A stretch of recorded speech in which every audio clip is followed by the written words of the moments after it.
Mesdames, Messieurs, bonsoir. Jeudi 1er mars 2018, voici la une du journal. Basse manœuvre d'une ONG contre l'image du chef de l'État Paul Biya au sujet des voyages présidentiels. Les éclairages du PCA de la SOPECAM et le regard des universitaires, c'est à suivre en tête de ce journal.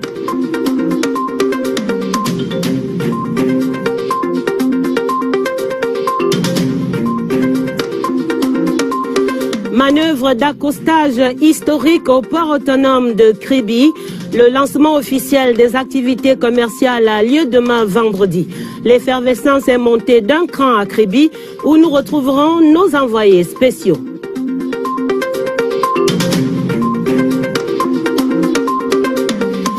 Manœuvre de clarification financière et réglementaire en ligne de mire à la FECAFOOT.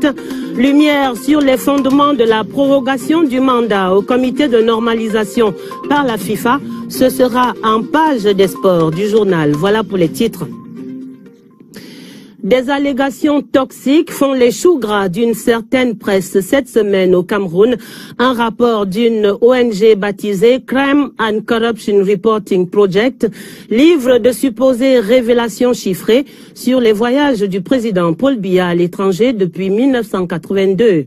L'ONG, inconnue jusque-là, prétend tirer ses faits des archives de la Société de presse et d'édition du Cameroun. La SOPECAM, réagissant à cette campagne hier mercredi, par la bouche de son président du conseil d'administration, le ministre Joseph Lé a été clair. La SOPECAM n'a été associée ni de près ni de loin à une quelconque enquête sur ce sujet. Le constat s'impose donc en cette année électorale. Les loups sont sortis des bois. Joseph Clément Ongba. Une campagne de dénigrement, une de plus, mais peut-être une de trop, agite depuis quelques jours les esprits dans certains médias étrangers et accessoirement camerounais. À la base, la diffusion de pseudo-révélations sur les séjours du président Biya à l'étranger. Voici les derniers voyages du chef d'État hors de nos frontières. À Paris pour le One Planet Summit, organisé par les Nations Unies et la France sur les changements climatiques. Avant cela, Paul Biya était à Abidjan en Côte d'Ivoire pour un sommet Union européenne-Union africaine avec pour thème l'investissement dans la jeunesse pour une croissance accélérée et un développement durable. Il s'est aussi rendu en Djamena au Tchad pour un sommet extraordinaire de la CEMAC après avoir plaidé la cause du Cameroun aux Nations Unies. C'était en septembre. Ici comme ailleurs, il ne s'est aucunement agi de villégiature, c'est-à-dire de voyages d'agrément hors de chez soi. Des voyages officiels au cours desquels le chef de l'État assumait l'une de ses missions régaliennes, représenter le Cameroun pour en défendre la cause. Mais voilà que subitement, une ONG étrangère, abondamment relayée par les médias internationaux, tente de nous démontrer, dans une ingéniosité surprenante, que Paul Biya avait passé 1645 jours à l'étranger depuis 1982. Ils omettent volontairement de faire la même multiplication insidieuse pour le nombre de jours passés en terre camerounaise. Démonstration surréaliste lorsqu'on sait que quelques semaines auparavant, d'autres instigateurs tentaient, eux au contraire, de prouver que Paul Biya ne voyageait pas beaucoup, qu'il boudait les sommets internationaux en restant cloîtré chez lui dans son village natal, en Vomka. Et l'on se demande bien comment peut-on à la fois être cloîtré chez soi et trop voyager. Dans leur pseudo-démonstration, le mensonge le dispute à la désinformation, voire à la diffamation. Leur source documentaire, c'est Cameroun Tribune, que certains dénomment abusivement journal officiel pour brandir des chiffres. Dans une mise au point datant du 28 février 2018, le président du conseil d'administration, la SOPECAM, société éditrice de Cameroun Tribune, Joseph Lé, est précis. Il n'a jamais été fait état des questions de tendance dans le compte rendu des envoyés spéciaux. Il se limite au départ, retour et activités officielles du couple présidentiel. Chaque lecteur de ce quotidien national peut aisément le confirmer. En outre, aucune recherche ou enquête relative au déplacement du chef de l'État à l'étranger n'a été soumise à la SOPECAM. Il faut donc aller chercher ailleurs les sources et les motivations de ces enquêtes. Mais que l'on ne s'y méprenne surtout pas. Il ne s'agit ni plus ni moins que d'une campagne de dénigrement à l'effet manifeste de jeter un discrédit sur l'action du chef de l'État. En 2004 déjà, une fausse rumeur faisait état d'une prétendue mort du président Biya. Le même manège est repris en 2018. Après d'autres manœuvres de dénigrement en 2011. 2004, 2011, 2018 sont toutes des années électorales. En somme, cette coïncidence n'est pas fortuite et le moment choisi ne l'est pas au hasard. Nous sommes à la veille d'importantes échéances électorales. Ces campagnes de dénigrement visent donc à manipuler l'opinion camerounaise, espérant l'adresser contre le pouvoir en place. Fort heureusement, en 2004 et en 2011, et certainement en 2018 aussi, les Camerounais savent toujours faire face à ce genre de manœuvres de déstabilisation. Quant à Paul Biya, l'homme d'État reste imperturbable, plus occupé à veiller à la sécurité des hommes et des biens dans son pays, à suivre l'exécution des projets structurants pour une croissance soutenue au Cameroun. Des campagnes comme celle-là, il en a vu des vertes et des pas mûres.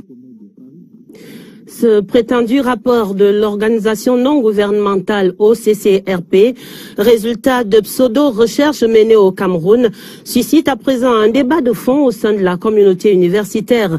Les sources documentaires et même la méthodologie de recherche adoptée par ces pseudo-chercheurs soulèvent des réserves chez les scientifiques camerounais. Ils les ont confiées à Séverin Alégambélé.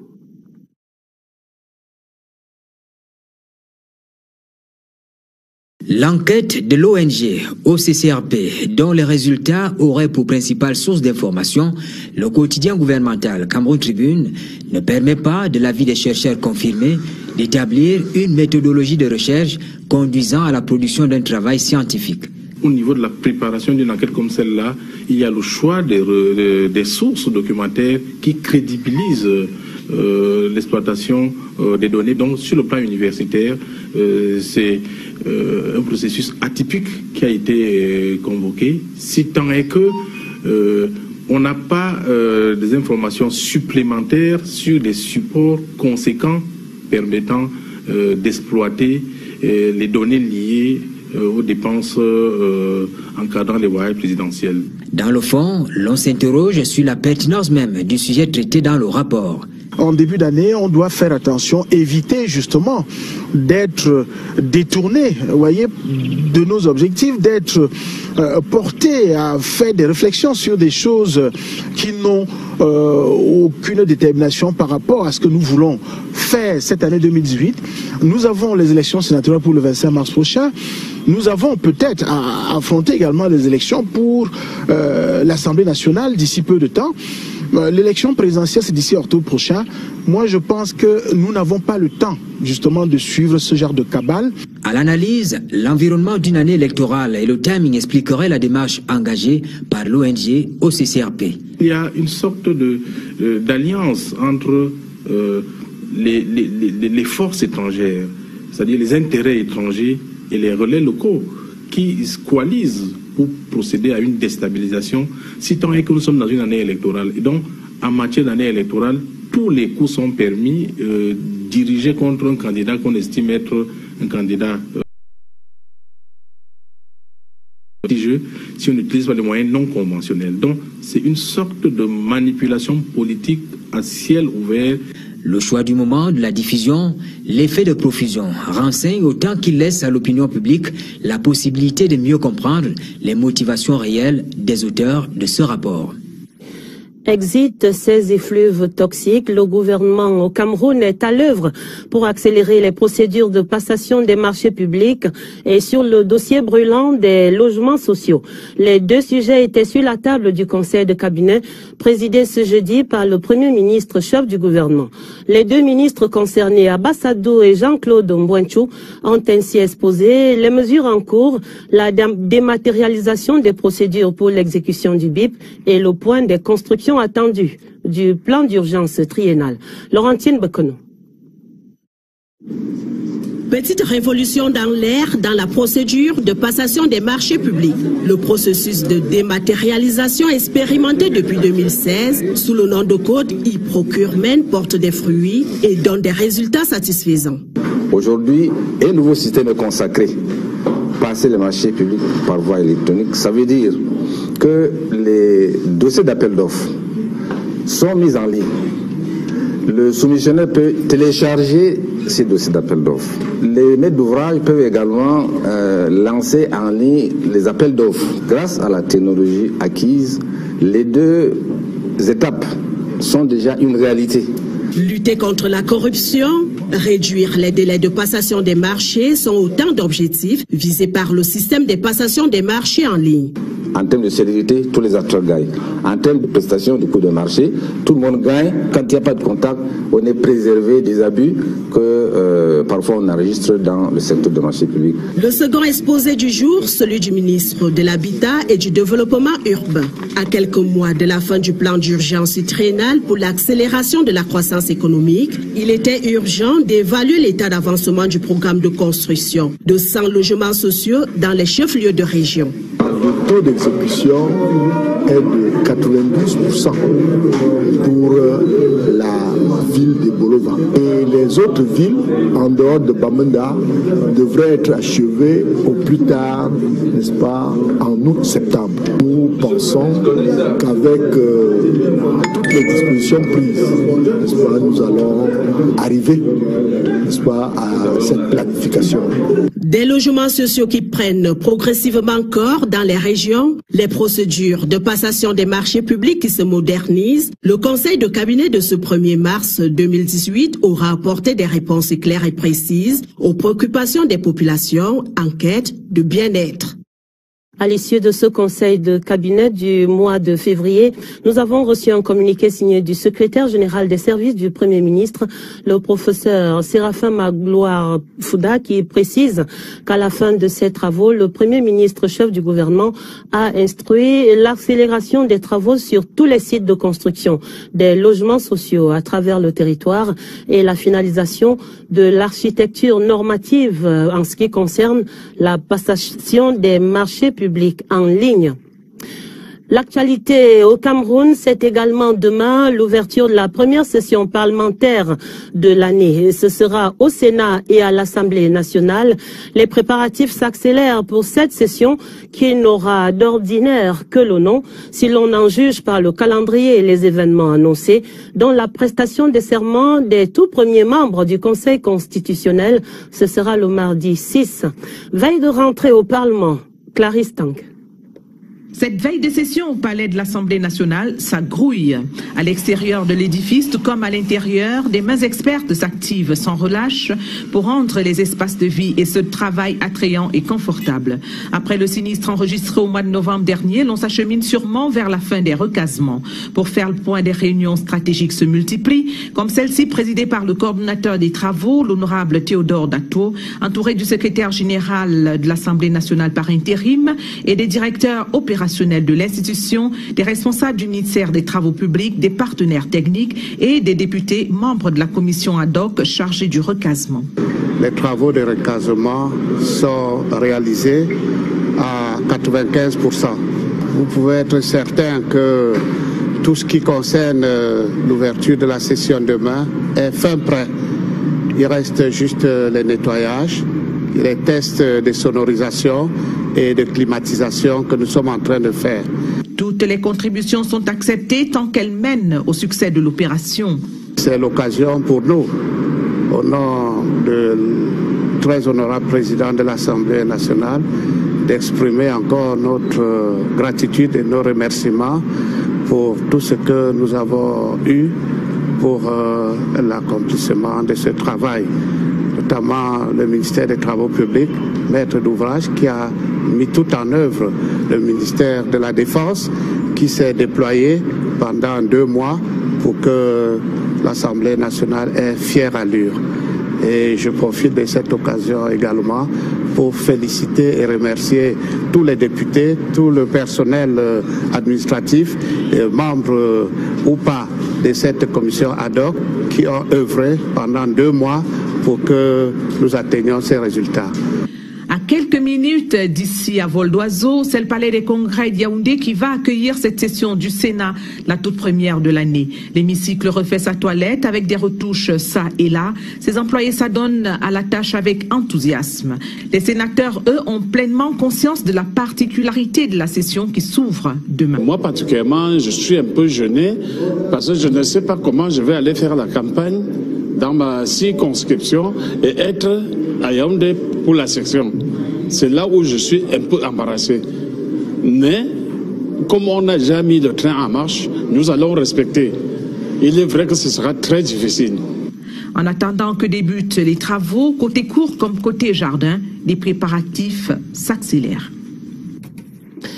Je vous invite à aller vivre le soulagement des populations de la région de l'extrême nord qui vivaient ce jeudi la reprise des travaux sur le chantier de l'axe Mora d'Abanga-Kousséri. La ville de Kousséri précisément abritait la cérémonie de redémarrage des travaux sur ce tronçon du corridor Douala-N'Djamena devant les forces vives du Logon et Chari, toutes venues dire leur joie au ministre des Travaux publics Emmanuel Nganou-Djoumessi, aux côtés de son homologue de la Défense, a pris l'engagement de livrer cette route en l'année 2020 sans faute, et ce grâce au financement de la Banque mondiale et à l'expertise du génie militaire. L'envoyé spécial Julienne Vogo raconte l'événement. Le premier coup de pelle a été donné ce jour à Kousséri. Il marque le début officiel du redémarrage du chantier de la route Kousséri-Dabanga-Morad, dont les travaux étaient à l'arrêt pour cause d'insécurité. À la manœuvre, le ministre des Travaux publics accompagnait le ministre délégué à la présidence, chargé de la Défense, Joseph Betty Assomo. Pour le principal orateur du jour à la place de l'hôtel de ville de Kousséri, l'insécurité ne saurait arrêter la progression. Nous avons eu de longues discussions, 16 mois de discussions avec le partenaire Banque mondiale parce qu'il fallait démontrer comment nous allons faire pour contenir les risques sécuritaires qui entourent le projet. La ressource financière est disponible.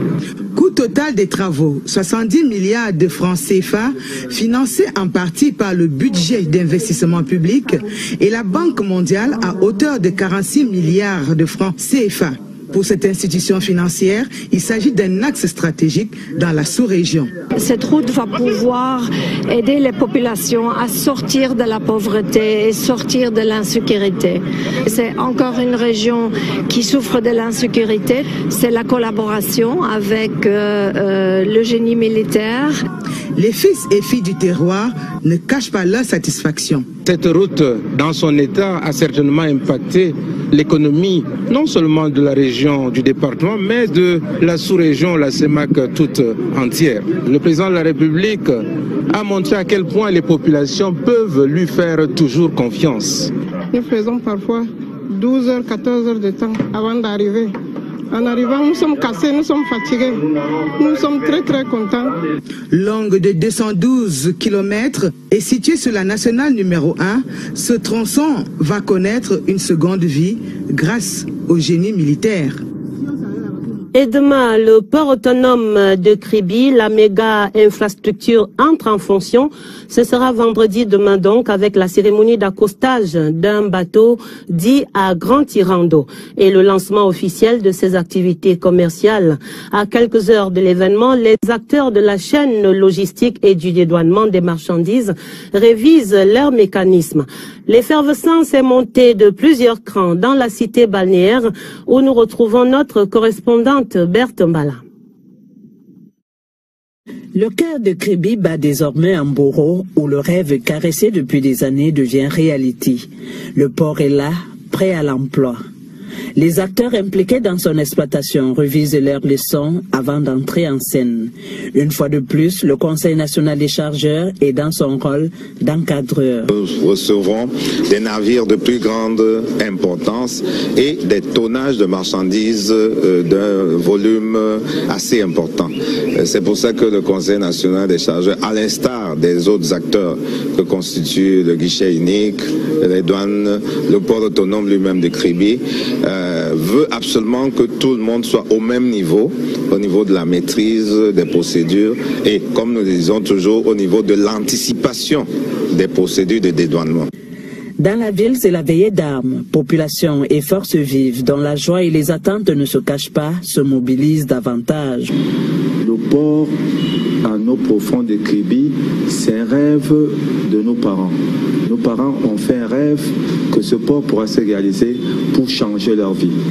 Le port viendra à coup sûr changer le destin de cette ville, mais les populations devront davantage s'impliquer pour bénéficier pleinement des retombées. Créer un environnement qui permette effectivement de faire du port de Kribi vraiment la locomotive de l'émergence économique du Cameroun telle que souhaitée par le chef de l'État. Nous avons entrepris la construction des logements sociaux par rapport à la commune de Kribi 2e, qui une fois qu'elle sera prête, pourra drainer, accueillir plutôt le monde, parce que toujours est-il que Kribi, je crois que la population va grimper.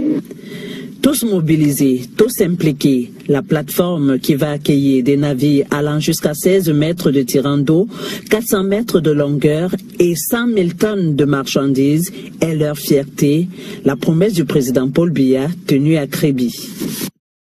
Allons donc découvrir cette belle place portuaire de Kribi. À son achèvement, le complexe sera l'une des plus grandes plateformes d'affaires de la sous-région Afrique centrale. La première partie, qui entre ainsi en activité, aura déjà coûté quelques 250 milliards de francs CFA. Visite guidée, Oswald Modon. Avec le port de Kribi, le Cameroun accède à la cour des grands du secteur portuaire. C'est d'abord un ouvrage imposant aux normes internationales. Sa position stratégique, aux confins du golfe de Guinée, lui confère un atout majeur. Les chiffres de l'infrastructure située à Mboro, à une trentaine de kilomètres de la cité balnéaire du Sud, parlent pour lui. Le port de Kribi, c'est d'abord un linéaire de quai de 615 mètres, 350 pour le terminal à conteneurs et 265 pour le terminal polyvalent. Il peut accueillir des navires de 70 000 tonnes pour le port général et ceux de 350 000 tonnes pour les terminaux spécialisés. Les deux terminaux sont dotés d'un équipement à la pointe de la technologie et offrent une capacité cumulée d'entreposage de 14 hectares. 2 grues à flèches destinées à la manutention des colis lourds en rajoutent à l'envergure du port. Il est également équipé de remorqueurs pouvant tracter jusqu'à 50 tonnes. Enjeu obligatoire à l'accostage des bateaux de grandes envergures. Le port est relié à la mer par un chenal long de 650 mètres pour 200 mètres de largeur et 17 de profondeur. Les installations sécuritaires viennent compléter un équipement qui n'a rien laissé au hasard et dire que ce n'est encore là que la phase 1 du projet du complexe industriel portuaire. Le projet prévoit l'extension du terminal à conteneurs qui s'allongera de 700 mètres supplémentaires. À l'horizon 2040, le port en eau profonde de Kribi devrait offrir 20 terminaux sur 6 km 500. Mais déjà, ses capacités actuelles le distinguent des autres. Les tests des derniers jours démontrent qu'il est prêt à rendre service. Et cela commence dès ce vendredi, avec l'accostage du tout premier bateau commercial. Tout un événement. À suivre naturellement sur la CRTV. Et non loin du port autonome de Kribi, une autre zone économique prend corps. La boucle minière du Djaï de la zone frontalière est structurée par un programme d'aménagement et de développement intégré. À la tête du programme, le ministre de l'économie, Paul Motazé, qui présidait les travaux d'évaluation ce jeudi.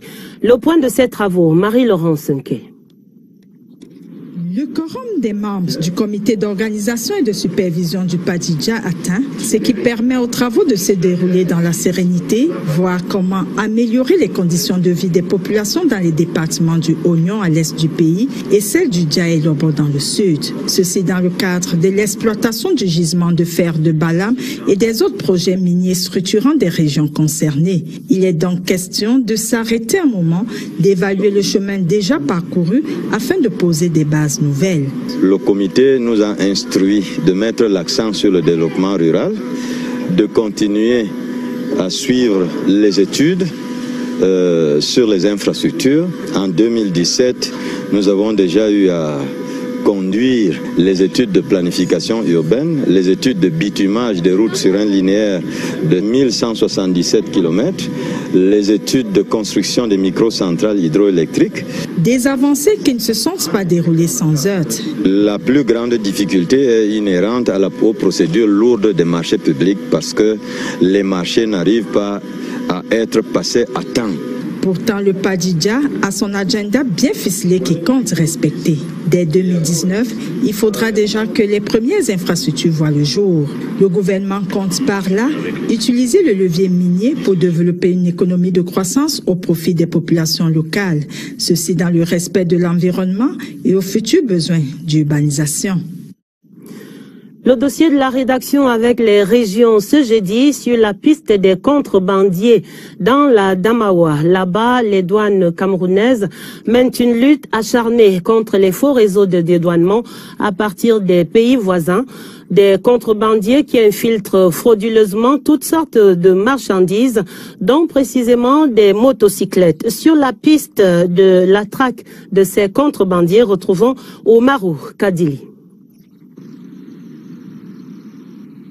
Frontalière sur plusieurs kilomètres à la République fédérale voisine du Nigeria et à celle de la Centrafrique, cette situation géographique de la région de l'Adamawa constitue certes un atout, mais aussi un véritable serpent de mer pour le secteur des douanes locales qui peine à accomplir convenablement ses missions régaliennes. Ce faux que nous décrions aujourd'hui a été découvert au mois de juillet 2017 sur la base des renseignements. Et quand nous avons essayé d'exploiter ces renseignements, nous sommes allés jusqu'à monter des individus pour infiltrer le réseau et faire dédouaner leurs marchandises si ce réseau-là existe réellement. Aujourd'hui donc, la porosité des frontières de l'Adamawa laisse un constat amer. Au moins 50% de motos dans cette partie du pays circulent sous un faux dédouanement. De plus, les chiffres d'octobre 2017 indiquent 439 motocyclettes saisies, soit dans les détails, 63 porteuses de faux documents douaniers et 89 encore sous douane. Face au phénomène, les autorités douanières ici opposent des descentes sur le terrain. Plusieurs mesures ont été mises sur pied. Parce qu'à partir de là, on a saisi le gouverneur de la région de l'Adamawa et le directeur général des douanes de poursuivre ces fausseurs qui se trouvaient en Gaoundéré malheureusement. Beaucoup de motos circulent dans la ville déjà avec ces faux documents douaniers. Et le gouverneur de la région a tout simplement décidé de lancer une opération coup de poing. Cette opération était animée par la police, la gendarmerie et la douane elle-même. La détermination des agents douaniers reste alors de mise. Et la seule issue pour échapper aux mailles de la douane, c'est de se conformer. Ils devaient dédouaner et puis payer les pénalités. Et après avoir fait cela, cette étape, les dossiers étaient transmis encore chez le procureur pour la suite des enquêtes, dont le propriétaire de la moto allait vers le procureur pour avoir la main levée sur sa moto. C'est à ce titre qui revenait vers nous pour qu'on lui restitue sa moto.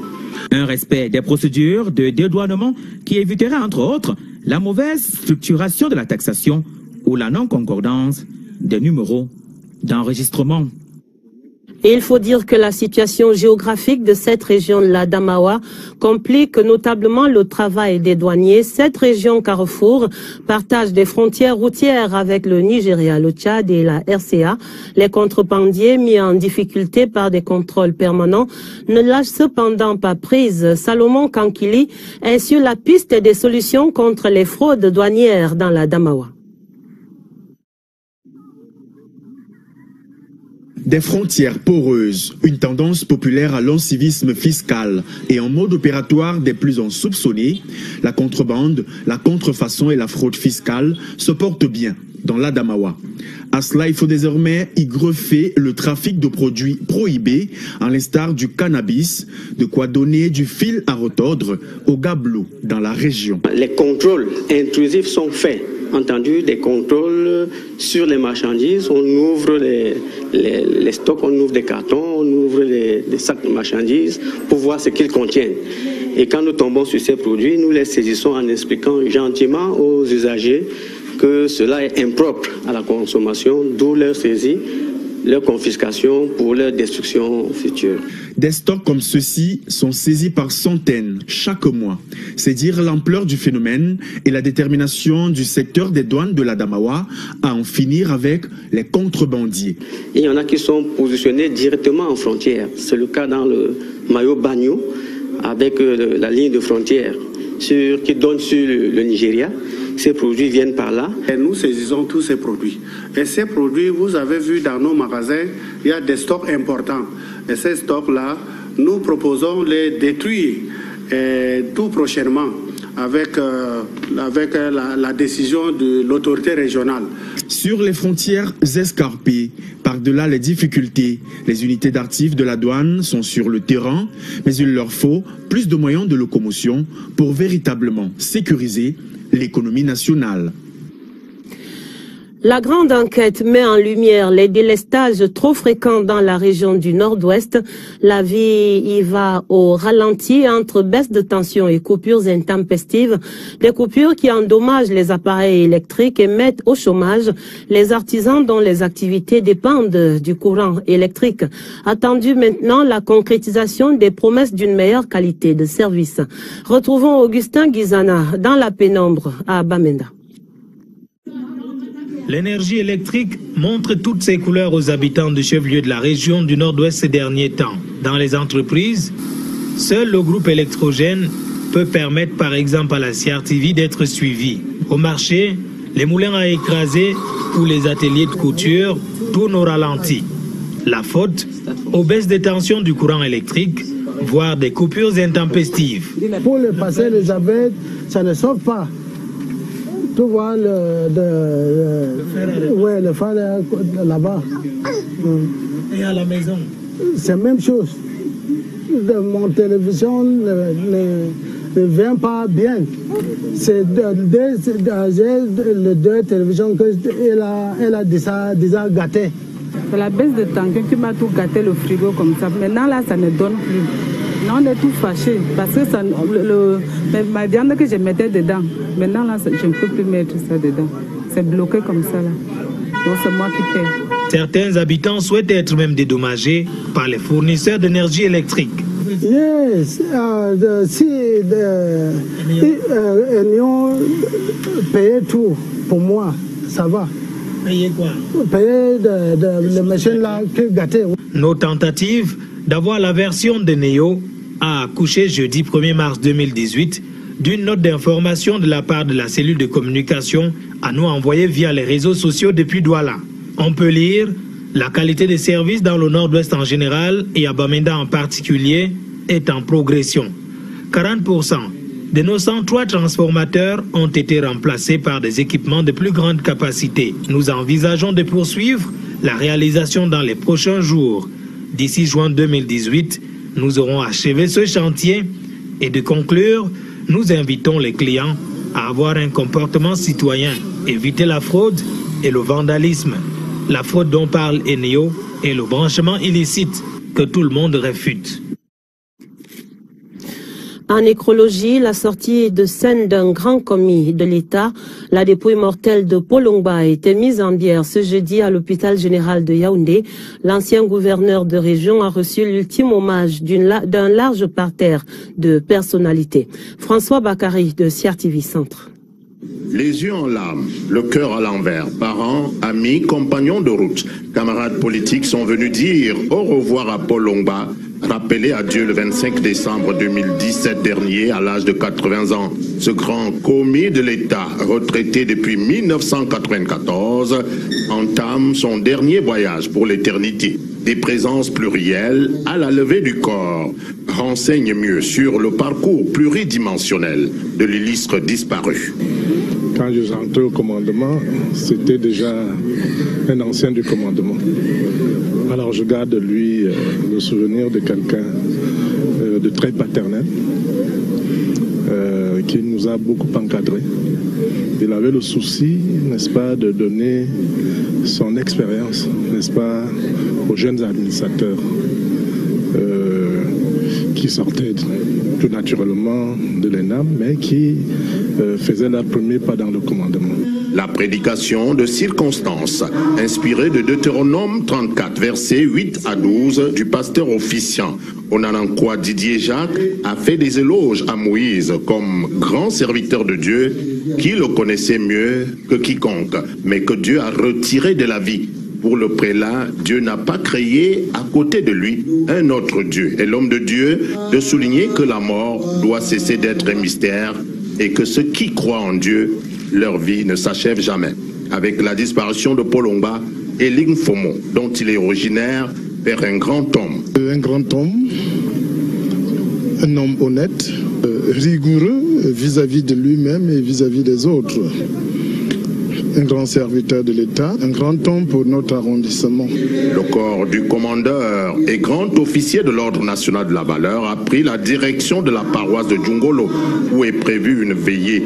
L'inhumation aura lieu samedi prochain à Okorisele, son village natal dans l'arrondissement de Lingfomo. Département de la Léké, ce sera samedi prochain.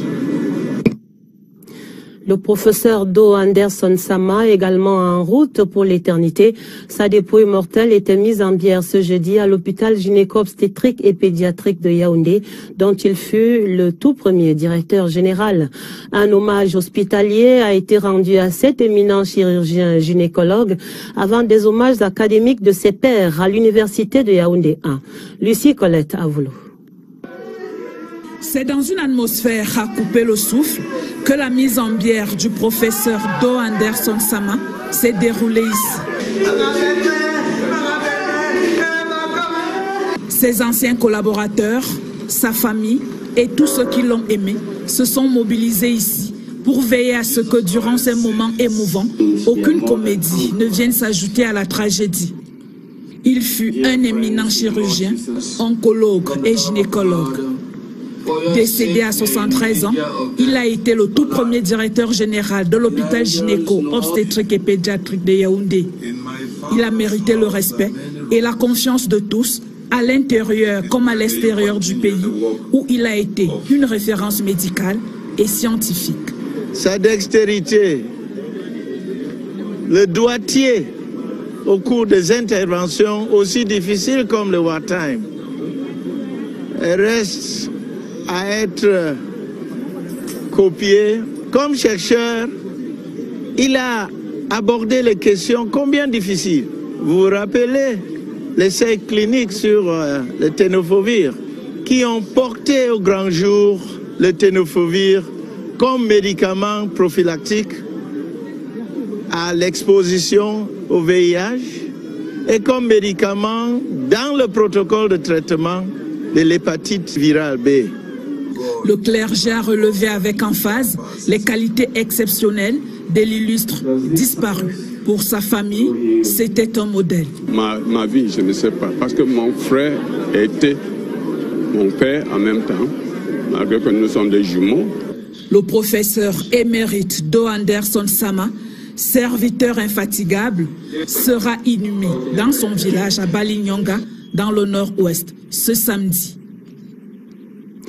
Le groupe bancaire UBA avise la gouvernance. Les hauts responsables de la United Bank for Africa, venus de 12 pays d'Afrique francophone, sont réunis à Douala pour améliorer leurs compétences dans ce domaine de la gouvernance et sur les exigences pointues des régulations bancaires. Le séminaire raconté ici par Gaël Moudio Ndedi à Douala. Une centaine d'intelligences aguerries du continent rassemblées à Douala, représentant la zone Afrique francophone. Malgré les CV interminables de longueur, les patrons de la Banque pour l'Afrique UBA veulent encore apprendre. Pour pouvoir augmenter la performance et pouvoir surtout maîtriser ce que nous appelons gestion des risques. Tout le monde a des connaissances en matière de gouvernance, mais la gouvernance c'est quelque chose que l'on améliore, que l'on apprend. On n'a jamais fini d'apprendre la gouvernance. Une rencontre comme celle-ci permettra d'harmoniser les pratiques en matière de gouvernance et de partager les expériences. Nous sommes très honorés de recevoir cette session de formation qui rassemble au Cameroun les membres des conseils d'administration à travers la zone. Ce conseil d'administration, c'est très important. Le Cameroun, pays hôte, est fier de l'honneur qui lui échoit. Nous sommes très honorés de recevoir cette session de formation qui rassemble au Cameroun les membres des conseils d'administration à travers la zone. Ce conseil d'administration, c'est très important.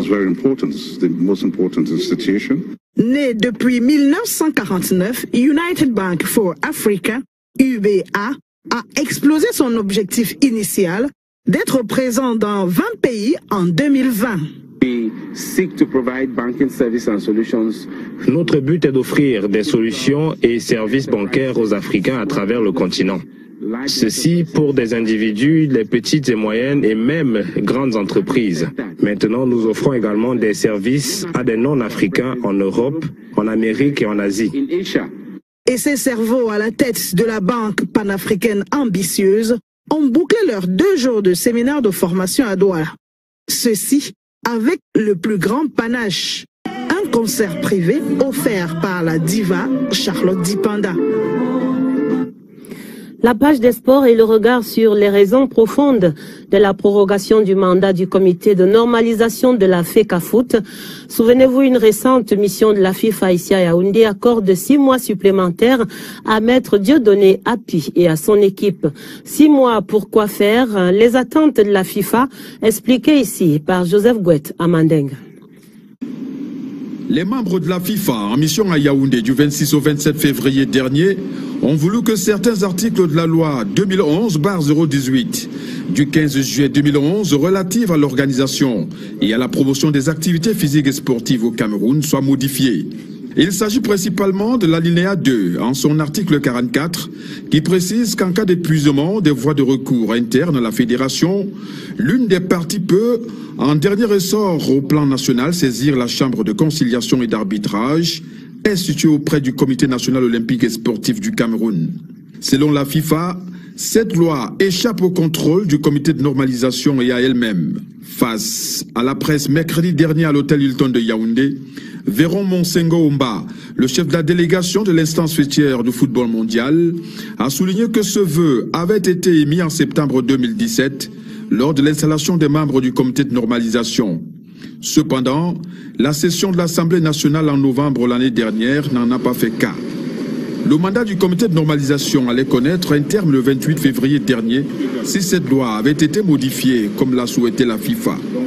Un autre souhait de la FIFA repose sur sa volonté de procéder à un audit financier des comptes de la Fédération camerounaise de football. En prorogeant de 6 mois encore la normalisation à la tête de la FECAFOOT, l'Association mondiale espère avoir la flexibilité des autorités du sport au Cameroun pour que la loi de 2011 soit mise en débat à la session de ce mois de mars à l'Assemblée nationale. Toutefois, si cette loi n'est pas modifiée, la Fédération camerounaise de football restera éternellement dans la normalisation.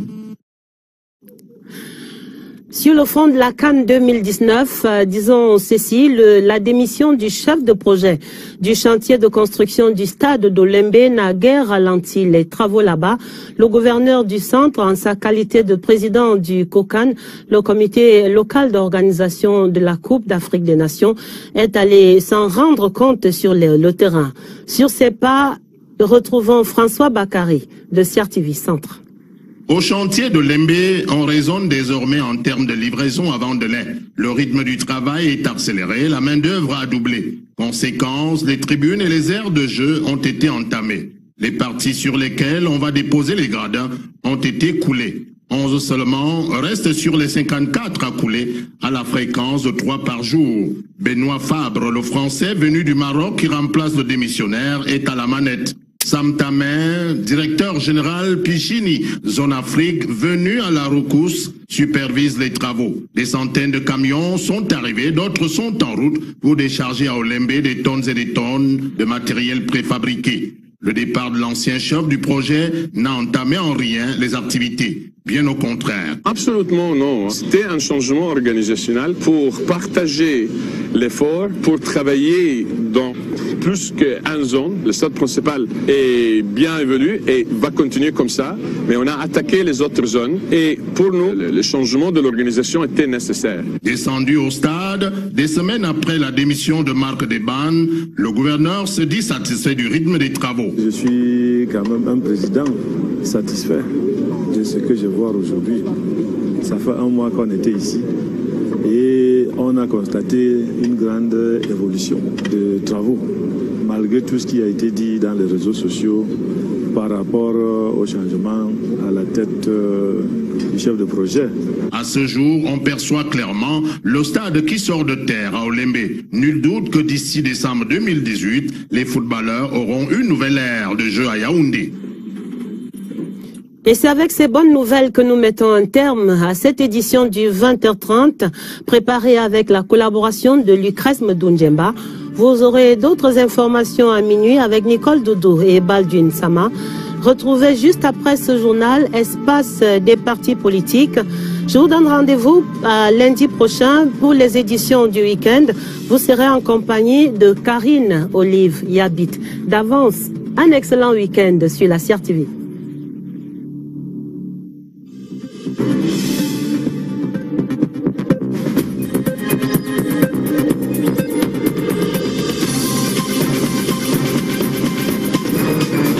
de fer de Balam et des autres projets miniers structurants des régions concernées. Il est donc question de s'arrêter un moment, d'évaluer le chemin déjà parcouru afin de poser des bases nouvelles.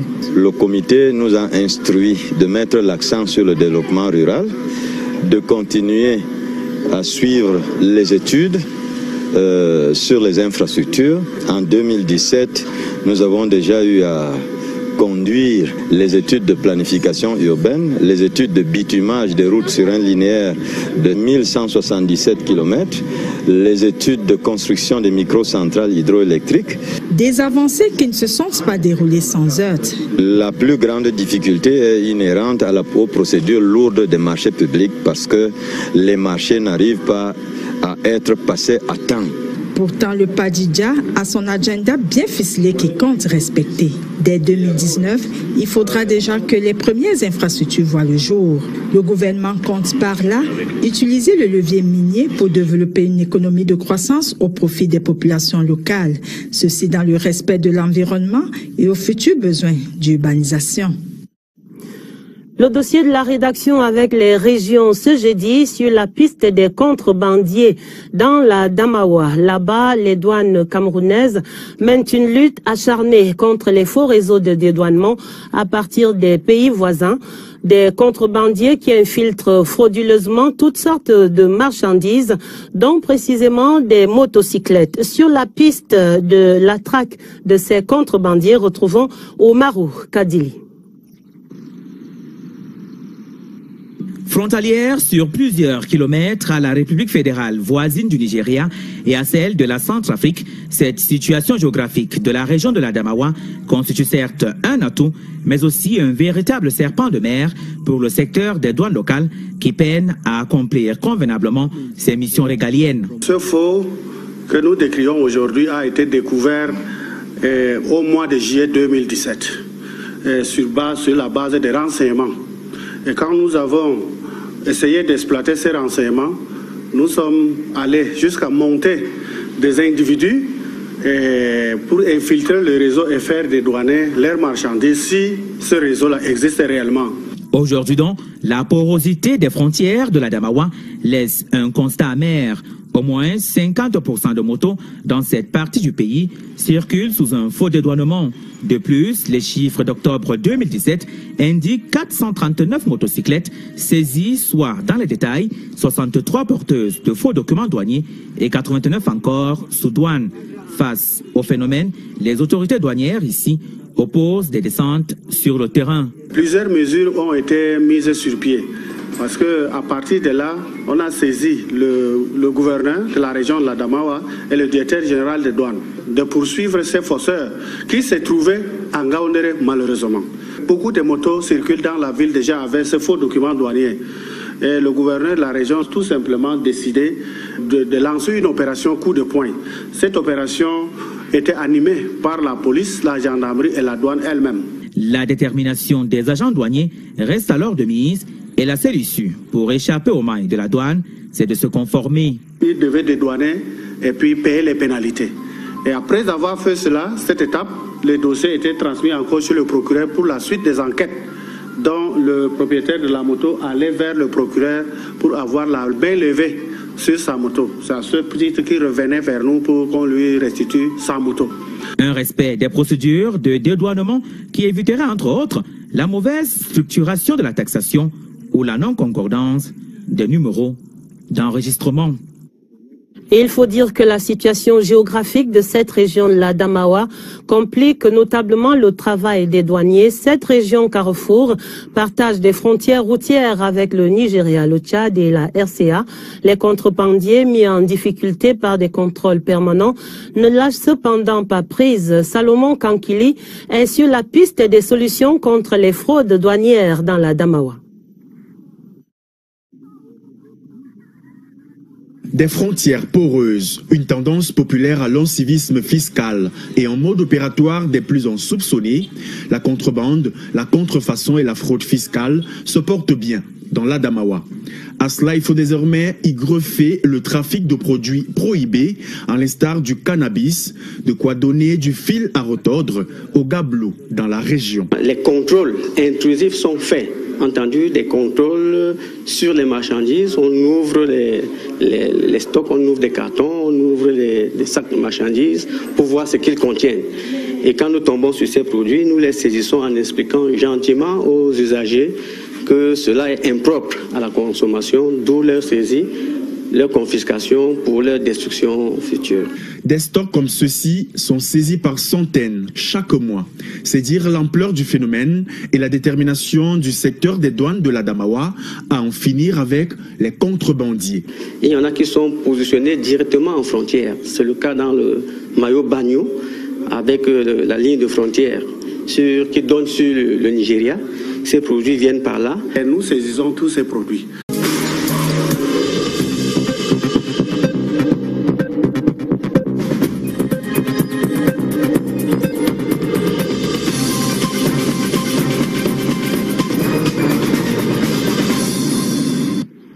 Mesdames, Messieurs, bonsoir. Jeudi 1er mars 2018, voici la une du journal.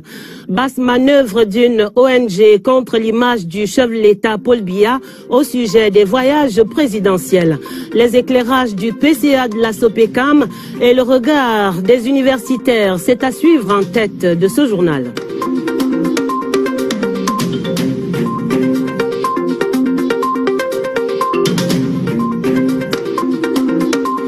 Manœuvre d'accostage historique au port autonome de Kribi.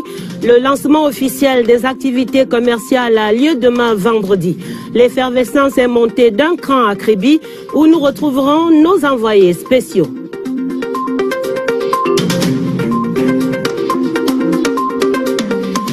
Manœuvre de clarification financière et réglementaire en ligne de mire à la FECAFOOT. Lumière sur les fondements de la prorogation du mandat au comité de normalisation par la FIFA. Ce sera en page des sports du journal. Voilà pour les titres. Des allégations toxiques font les choux gras d'une certaine presse cette semaine au Cameroun. Un rapport d'une ONG baptisée Crime and Corruption Reporting Project livre de supposées révélations chiffrées sur les voyages du président Paul Biya à l'étranger depuis 1982. L'ONG, inconnue jusque-là, prétend tirer ses faits des archives de la Société de presse et d'édition du Cameroun. La SOPECAM, réagissant à cette campagne hier mercredi, par la bouche de son président du conseil d'administration, le ministre Joseph Léa a été clair. La SOPECAM n'a été associée ni de près ni de loin à une quelconque enquête sur ce sujet. Le constat s'impose donc en cette année électorale. Les loups sont sortis des bois. Joseph Clément Ongba. Une campagne de dénigrement, une de plus, mais peut-être une de trop, agite depuis quelques jours les esprits dans certains médias étrangers et accessoirement camerounais. À la base, la diffusion de pseudo-révélations sur les séjours du président Biya à l'étranger. Voici les derniers voyages du chef d'État hors de nos frontières. À Paris pour le One Planet Summit, organisé par les Nations Unies et la France sur les changements climatiques. Avant cela, Paul Biya était à Abidjan en Côte d'Ivoire pour un sommet Union européenne-Union africaine avec pour thème l'investissement dans la jeunesse pour une croissance accélérée et un développement durable. Il s'est aussi rendu en N'Djamena au Tchad pour un sommet extraordinaire de la CEMAC après avoir plaidé la cause du Cameroun aux Nations Unies. C'était en septembre. Ici comme ailleurs, il ne s'est aucunement agi de villégiature, c'est-à-dire de voyages d'agrément hors de chez soi.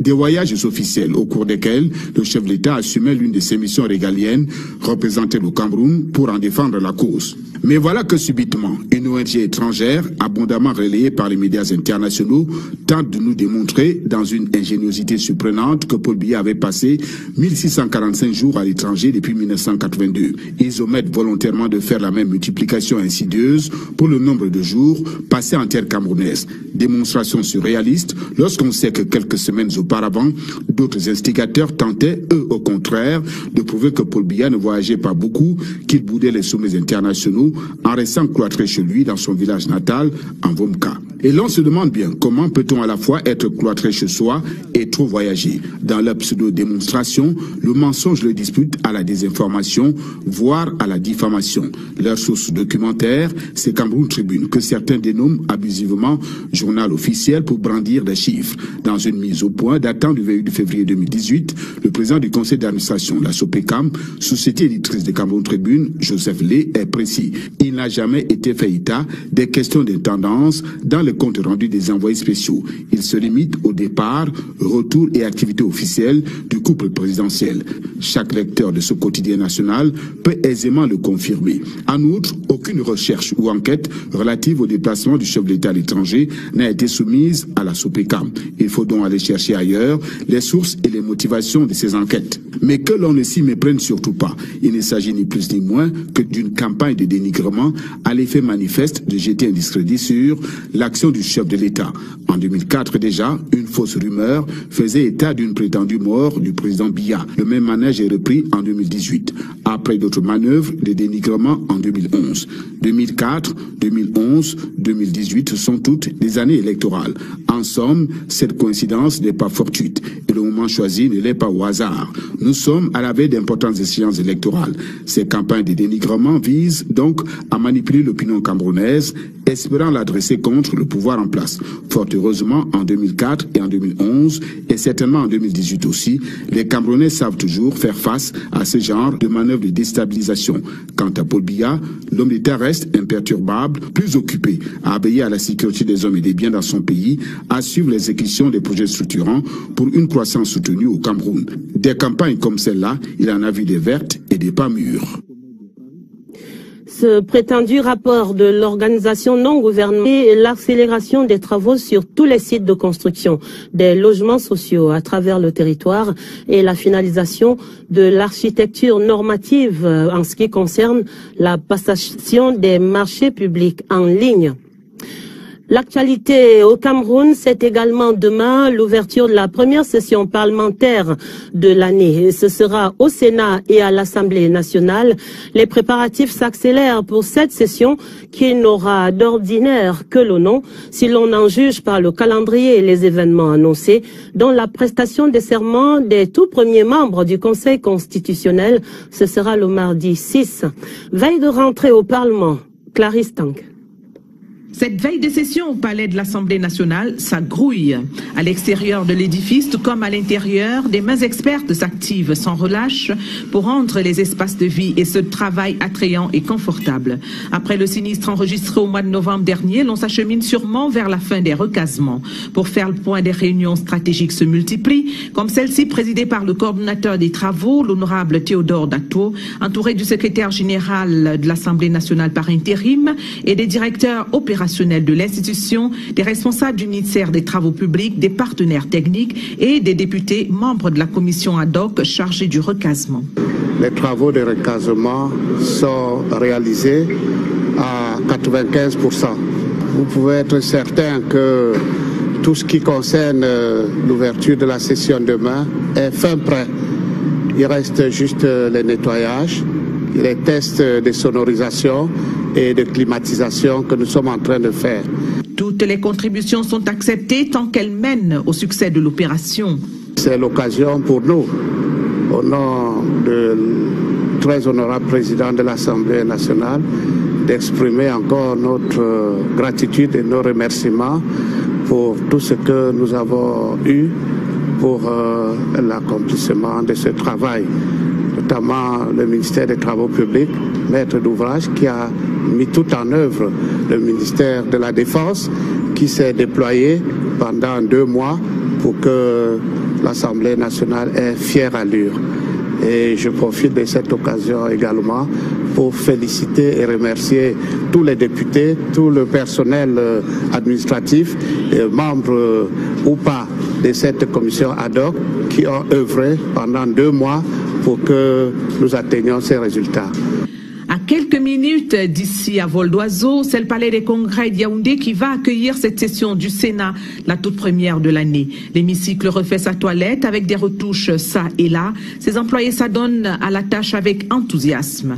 Les sénateurs, eux, ont pleinement conscience de la particularité de la session qui s'ouvre demain. Moi, particulièrement, je suis un peu gêné parce que je ne sais pas comment je vais aller faire la campagne dans ma circonscription et être à Yaoundé pour la section. C'est là où je suis un peu embarrassé. Mais, comme on n'a jamais mis le train en marche, nous allons respecter. Il est vrai que ce sera très difficile. En attendant que débutent les travaux, côté cours comme côté jardin, les préparatifs s'accélèrent. Je vous invite à aller vivre le soulagement des populations de la région de l'extrême nord qui vivaient ce jeudi la reprise des travaux sur le chantier de l'axe Mora d'Abanga-Kousséri. La ville de Kousséri précisément abritait la cérémonie de redémarrage des travaux sur ce tronçon du corridor Douala-N'Djamena devant les forces vives du Logon et Chari, toutes venues dire leur joie au ministre des Travaux publics Emmanuel Nganou-Djoumessi, aux côtés de son homologue de la Défense, a pris l'engagement de livrer cette route en l'année 2020 sans faute, et ce grâce au financement de la Banque mondiale et à l'expertise du génie militaire. L'envoyé spécial Julienne Vogo raconte l'événement. Le premier coup de pelle a été donné ce jour à Kousséri. Il marque le début officiel du redémarrage du chantier de la route Kousséri-Dabanga-Morad, dont les travaux étaient à l'arrêt pour cause d'insécurité. À la manœuvre, le ministre des Travaux publics accompagnait le ministre délégué à la présidence, chargé de la Défense, Joseph Betty Assomo.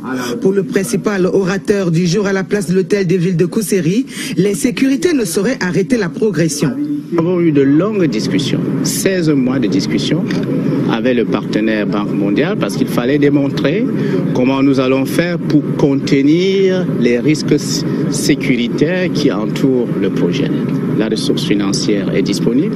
Coût total des travaux, 70 milliards de francs CFA, financés en partie par le budget d'investissement public et la Banque mondiale à hauteur de 46 milliards de francs CFA.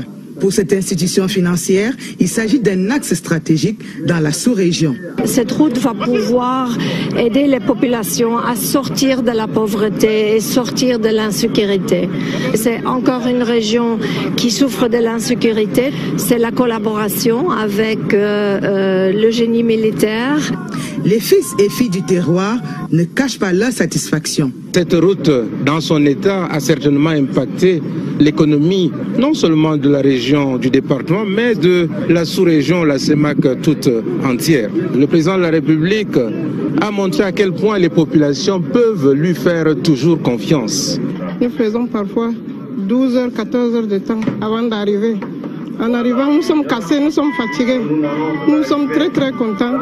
Longue de 212 km et située sur la nationale numéro 1, ce tronçon va connaître une seconde vie grâce au génie militaire.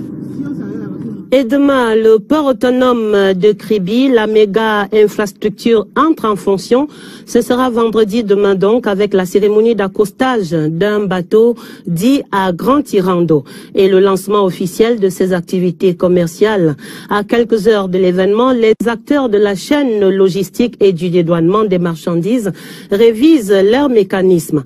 L'effervescence est montée de plusieurs crans dans la cité balnéaire où nous retrouvons notre correspondante Berthe Mbala. Le cœur de Kribi bat désormais en Boro où le rêve caressé depuis des années devient réalité. Le port est là, prêt à l'emploi. Les acteurs impliqués dans son exploitation revisent leurs leçons avant d'entrer en scène. Une fois de plus, le Conseil national des chargeurs est dans son rôle d'encadreur. Nous recevrons des navires de plus grande importance et des tonnages de marchandises d'un volume assez important.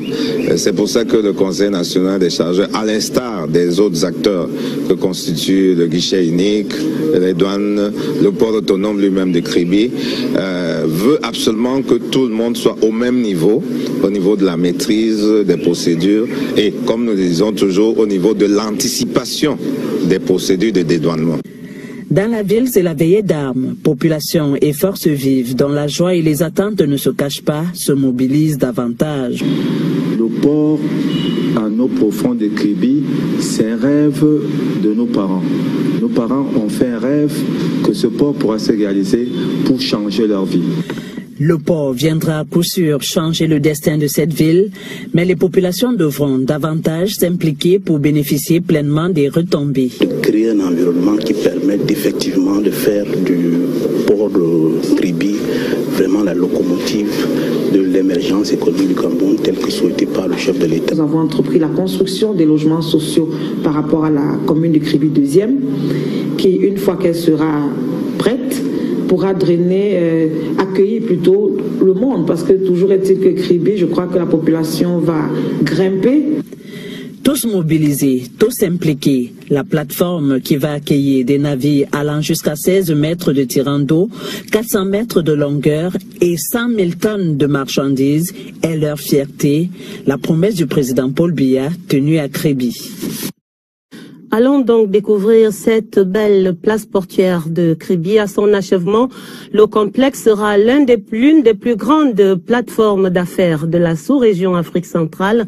La première partie, qui entre ainsi en activité, aura déjà coûté quelques 250 milliards de francs CFA. Visite guidée, Oswald Modo. Avec le port de Kribi, le Cameroun accède à la cour des grands du secteur portuaire. C'est d'abord un ouvrage imposant aux normes internationales. Sa position stratégique, aux confins du golfe de Guinée, lui confère un atout majeur. Les chiffres de l'infrastructure située à Mboro, à une trentaine de kilomètres de la cité balnéaire du Sud, parlent pour lui. Le port de Kribi, c'est d'abord un linéaire de quai de 615 mètres, 350 pour le terminal à conteneurs et 265 pour le terminal polyvalent. Il peut accueillir des navires de 70 000 tonnes pour le port général et ceux de 350 000 tonnes pour les terminaux spécialisés. Les deux terminaux sont dotés d'un équipement à la pointe de la technologie et offrent une capacité cumulée d'entreposage de 14 hectares. 2 grues à flèches destinées à la manutention des colis lourds en rajoutent à l'envergure du port. Il est également équipé de remorqueurs pouvant tracter jusqu'à 50 tonnes, enjeu obligatoire à l'accostage des bateaux de grandes envergures. Le port est relié à la mer par un chenal long de 650 mètres pour 200 mètres de largeur et 17 de profondeur.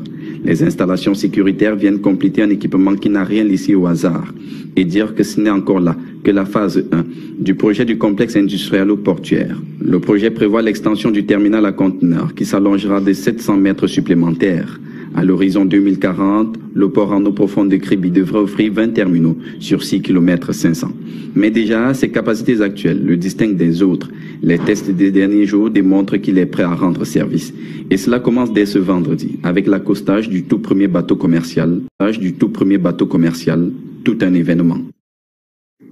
À suivre naturellement sur la Sierra TV. Et non loin du port autonome de Kribi, une autre zone économique prend corps. La boucle minière du Djaï de la zone frontalière est structurée par un programme d'aménagement et de développement intégré. À la tête du programme, le ministre de l'économie, Paul Motazé, qui présidait les travaux d'évaluation ce jeudi. Le point de ces travaux, Marie-Laurence Nké. Le quorum des membres du comité d'organisation et de supervision du Padidja atteint, ce qui permet aux travaux de se dérouler dans la sérénité, voir comment améliorer les conditions de vie des populations dans les départements du Oignon à l'est du pays et celles du Djaï-Lobo dans le sud. Ceci dans le cadre de l'exploitation du gisement mental au CCRP, résultat de pseudo-recherches menées au Cameroun, suscite à présent un débat de fond au sein de la communauté universitaire. Les sources documentaires et même la méthodologie de recherche adoptée par ces pseudo-chercheurs soulève des réserves chez les scientifiques camerounais. Ils les ont confiées à Séverin Alégambélé.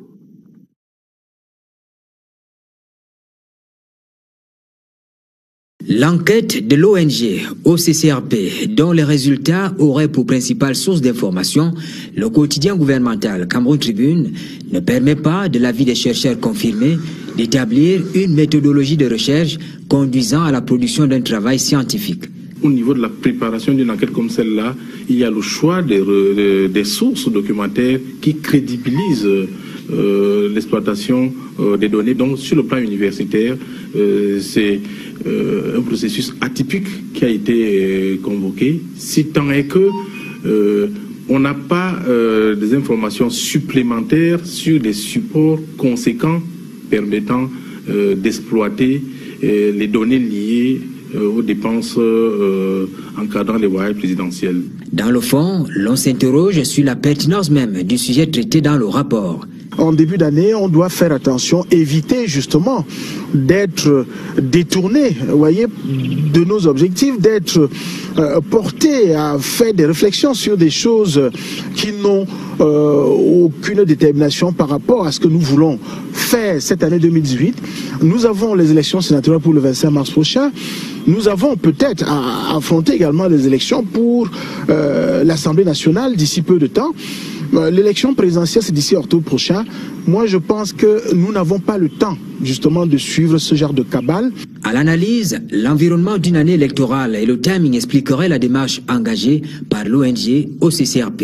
Il y a une sorte d'alliance entre les forces étrangères, c'est-à-dire les intérêts étrangers et les relais locaux qui coalisent pour procéder à une déstabilisation, si tant est que nous sommes dans une année électorale. Et donc, en matière d'année électorale, tous les coups sont permis, dirigés contre un candidat qu'on estime être un candidat si on n'utilise pas des moyens non conventionnels. Donc, c'est une sorte de manipulation politique à ciel ouvert. Le choix du moment de la diffusion, l'effet de profusion, renseigne autant qu'il laisse à l'opinion publique la possibilité de mieux comprendre les motivations réelles des auteurs de ce rapport. Exit ces effluves toxiques, le gouvernement au Cameroun est à l'œuvre pour accélérer les procédures de passation des marchés publics et sur le dossier brûlant des logements sociaux.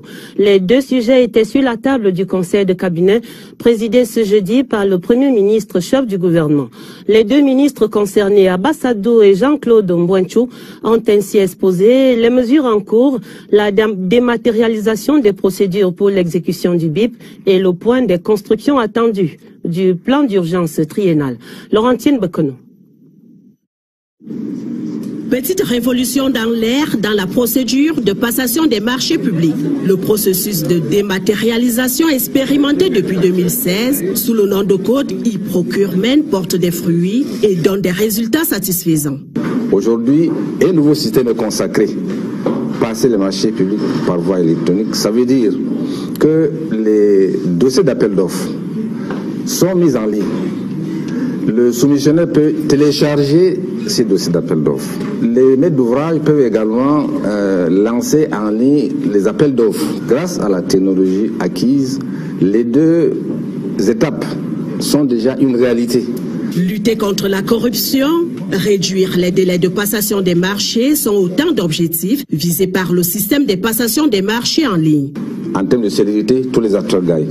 En termes de prestation du coût de marché, tout le monde gagne. Quand il n'y a pas de contact, on est préservé des abus que parfois on enregistre dans le secteur de marché public. Le second exposé du jour, celui du ministre de l'Habitat et du Développement urbain. À quelques mois de la fin du plan d'urgence triennal pour l'accélération de la croissance économique, il était urgent d'évaluer l'état d'avancement du programme de construction de 100 logements sociaux dans les chefs-lieux de région. Le taux d'exécution est de 92% pour la ville de Bolova. Et les autres villes, en dehors de Bamenda, devraient être achevées au plus tard, n'est-ce pas, en août-septembre. Nous pensons qu'avec toutes les dispositions prises, n'est-ce pas, nous allons arriver, n'est-ce pas, à cette planification. Des logements sociaux qui prennent progressivement corps dans les régions, les procédures de passation des marchés publics qui se modernisent, le conseil de cabinet de ce 1er mars 2018 aura apporté des réponses claires et précises aux préoccupations des populations en quête de bien-être. À l'issue de ce conseil de cabinet du mois de février, nous avons reçu un communiqué signé du secrétaire général des services du Premier ministre, le professeur Séraphin Magloire Fouda, qui précise qu'à la fin de ces travaux, le Premier ministre chef du gouvernement a instruit